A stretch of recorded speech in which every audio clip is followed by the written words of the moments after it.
consiste en politiques publiques de santé dynamique de la reproduction, des inégalités sociales aux inégalités de santé. Quelle image du corps de la femme en action voulez-vous en dégager? Merci beaucoup, Kumba.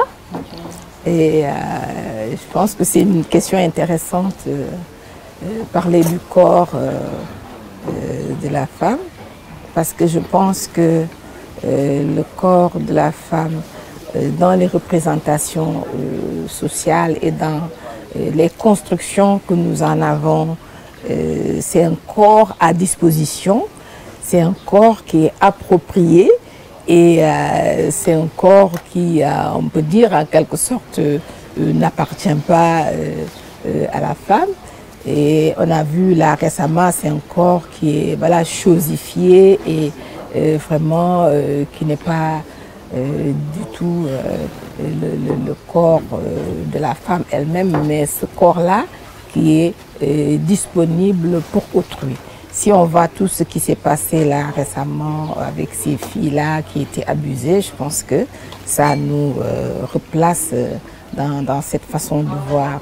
Parce que c'est vrai, en général, la société avec les normes en vigueur, quelque part, considère que le corps de la femme, c'est pour être disponible pour la sexualité, pour la maternité. Et je pense que ça, c'est une façon de voir qu'il faut, je crois, déconstruire, qu'il faut dépasser. Certes, le corps de la femme joue ce rôle-là, mais c'est un corps qui appartient aux femmes, d'abord. Il y a une collègue qui a écrit un ouvrage intéressant sur cela, et sur notre corps, notre santé, et un autre ouvrage aussi, fertilité naturelle, reproduction forcée, qui montre comment effectivement la femme est d'abord considérée par rapport à ce statut-là qu'elle a de reproductrice dans la société, ce qui fait que son corps est à disposition et un corps qui ne lui appartient pas. Et dans cette chosification, je pense qu'il y a ce rôle que les médias jouent, que la publicité joue. On voit même pour faire la publicité de certains produits culinaires, on met en scène des femmes presque dénudées, on met en valeur les formes, le corps de la femme pour vendre des produits culinaires, pour vendre des destinations touristiques, etc. Pour faire la promotion de n'importe quel produit à vendre, on utilise le corps des femmes parce que voilà, ça attire, et ça attire principalement les hommes. Donc c'est une chosification, je pense, qui reflète cette façon de voir-là. Et je pense que c'est vraiment sur ça qu'il faut réfléchir, c'est sur ça qu'il faut sensibiliser et les femmes et les hommes, parce que je pense que les femmes, elles participent beaucoup à ça aussi. On va avec l'usage de certains produits, beaucoup de femmes qui utilisent des produits éclaircissants et qui ont des cancers de la peau, etc. parce qu'elles abusent de certains produits très toxiques, parce qu'elles veulent ressembler justement à un certain idéal de beauté qui est valorisé.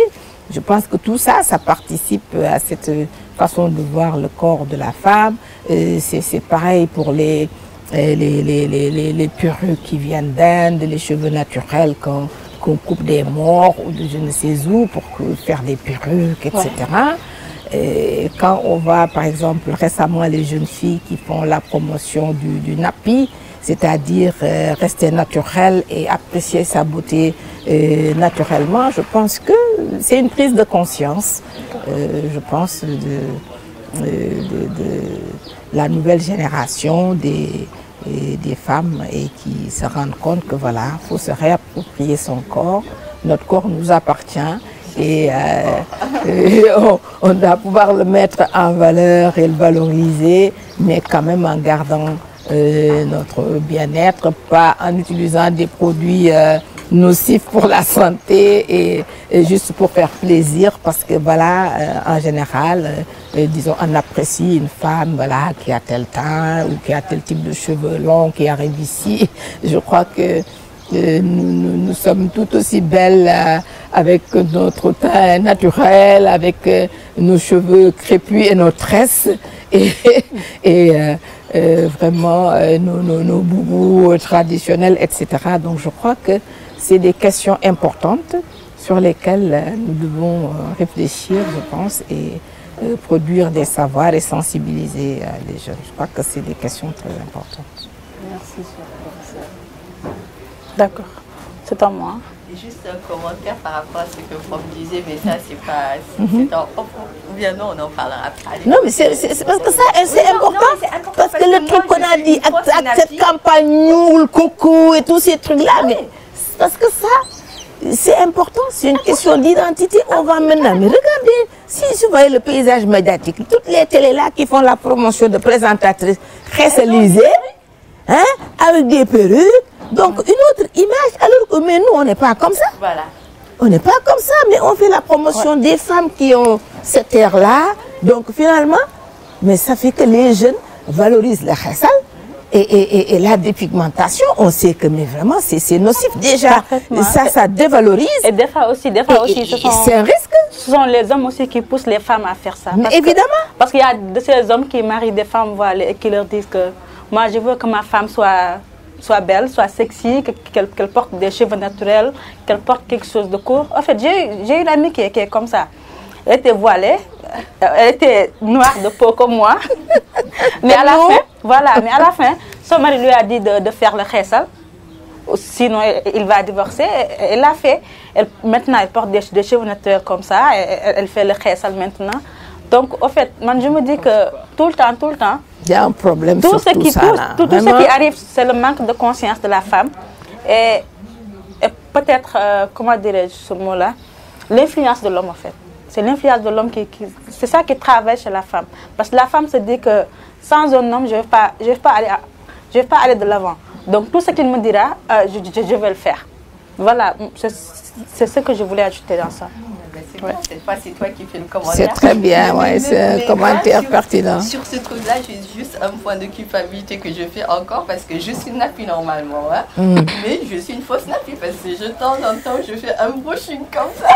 Mais au jour le jour, quand il y a un événement. Mais bien sûr, oui, mais c'est comme moi. Il y a un temps où j'avais tout le temps des cheveux tressés, là, les mèches en brun, là. J'aimais bien faire ça. Il y a longtemps, il y a bien longtemps. Oui. Mais moi, quand même, j'étais un peu obligée parce que j'ai les cheveux fragiles. Le moins de produits, ça me les trucs. Donc, je suis venue au nappy comme ça et j'aime bien maintenant. Non, mais et puis voilà. Ça vient le jour où, voilà, je les laisse hyper afro comme ça, sans passer à un truc. Il y a un temps où je portais un afro, là, comme à la Angela Davis, là. Oui, il y a longtemps, là. Il y a un temps où j'avais les cheveux comme ça, crépus. Et c'était à la mode un temps, là. Ça, c'était à la fin des années 70, début des années 80, avec les mouvements Black Panthers qui avaient un écho mondial au niveau des jeunes Africains. Et voilà. On avait tous des afros, des pantalons pattes d'éléphant comme les James Brown. Et les Davis, tout ça, ça revient maintenant. Il y a des pattes d'éléphant qui reviennent. Des choses comme ça. Ouais. D'accord.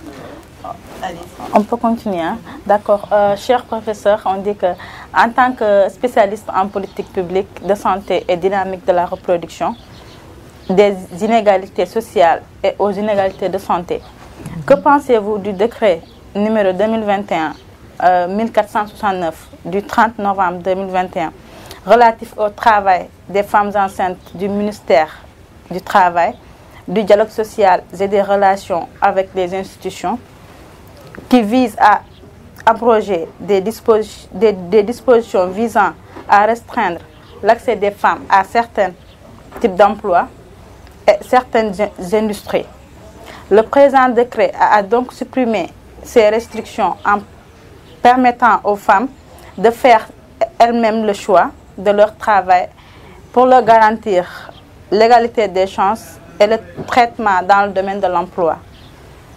De même, la protection de la maternité a été renforcée pour une meilleure égalité dans le monde du travail.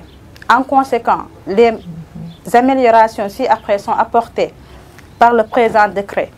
La suppression des restrictions au travail des femmes, la mise en conformité de la légalisation nationale de la législation nationale aux dispositions de la Convention numéro 183 sous la protection de la maternité de la Convention des Nations Unies sur l'élimination de toutes les formes de discrimination à l'égard des femmes de 1979, le réaménagement de l'heure du repos pour l'allaitement en cas de désaccord des parties.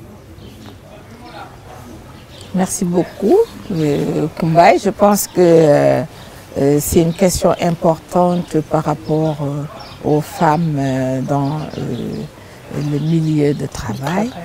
Et je crois que c'est effectivement un espace qui est réglementé.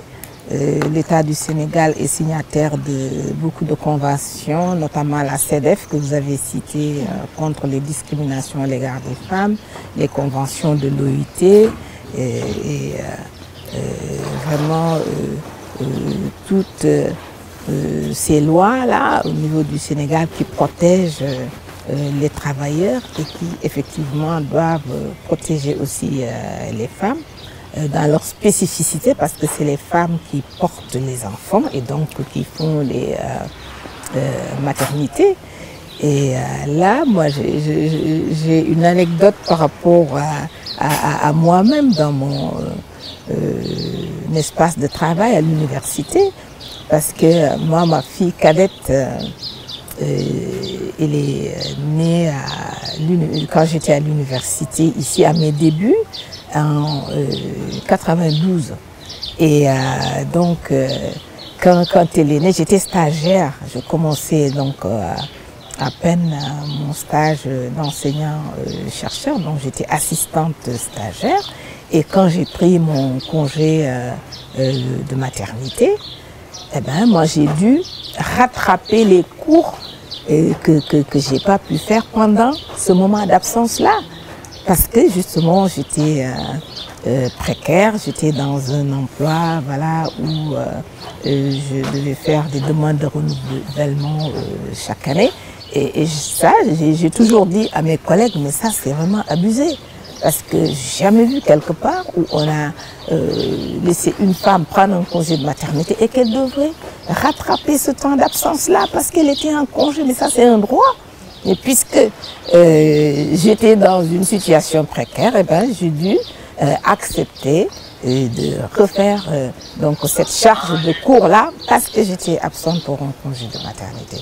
Maintenant, quand on veille à ce que justement les femmes puissent bénéficier de ce congé-là dans le milieu professionnel, je pense que nous devons applaudir. Et quand le choix lui est laissé aussi pour être dans certains corps de métier où elle pense qu'elle peut s'épanouir et faire son travail correctement, je crois que le choix lui revient. Le choix lui revient et le droit doit effectivement donc lui être accordé et la loi doit protéger ce droit-là. Et donc je pense que c'est tout à fait normal que ces changements-là s'adaptent à la politique d'équité et d'égalité de l'État du Sénégal et que ça soit applicable dans tous les milieux professionnels. D'accord. Merci. Moi, professeur, en tant que spécialiste en politique publique de santé dynamique, de la reproduction des inégalités sociales aux inégalités de santé, que pensez-vous du harcèlement au travail que peuvent vivre les femmes? Et aussi, que pensez-vous de l'avortement médicalisé en cas d'inceste de viol? Merci Koumba. Moi je pense que la question du harcèlement c'est une réalité. Avec le groupe d'études et de recherche Genre et Société de Gaston Berger, nous avons eu l'opportunité de travailler sur les violences en milieu de formation et en milieu professionnel. Et effectivement, il ressort qu'il y a beaucoup de cas de harcèlement, autant dans le milieu de formation, dans le milieu professionnel que dans l'espace familial.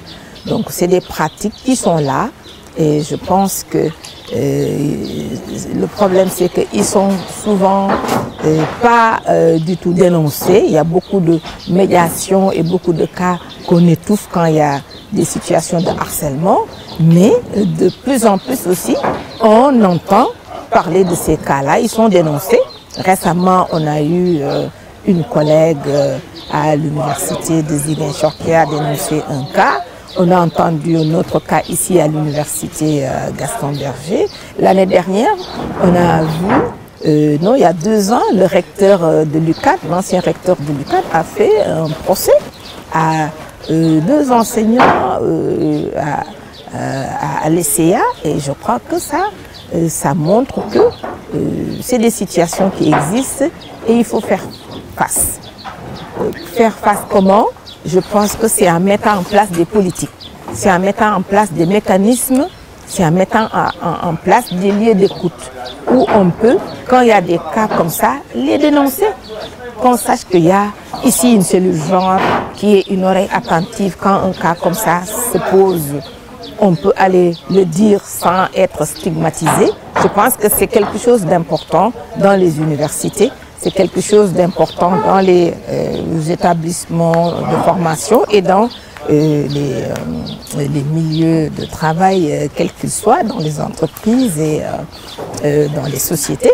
Parce que, mais dans les lieux où il y a les hommes et les femmes qui travaillent ensemble, eh ben, il y en a qui se permettent de dépasser un peu donc, leurs prérogatives et de se permettre de faire du harcèlement. C'est des cas qui existent, il ne faut pas le nier, justement. Et c'est comme ça qu'on peut les régler, c'est comme ça qu'on peut dissuader les potentiels auteurs, disons, de ces harcèlements-là. Parce que quand on sait qu'il y a de la tolérance, après ça produit une culture d'impunité et ça veut dire qu'on ne règle pas le problème, on le laisse latent et il va se reproduire et se reproduire encore. D'accord. Merci beaucoup.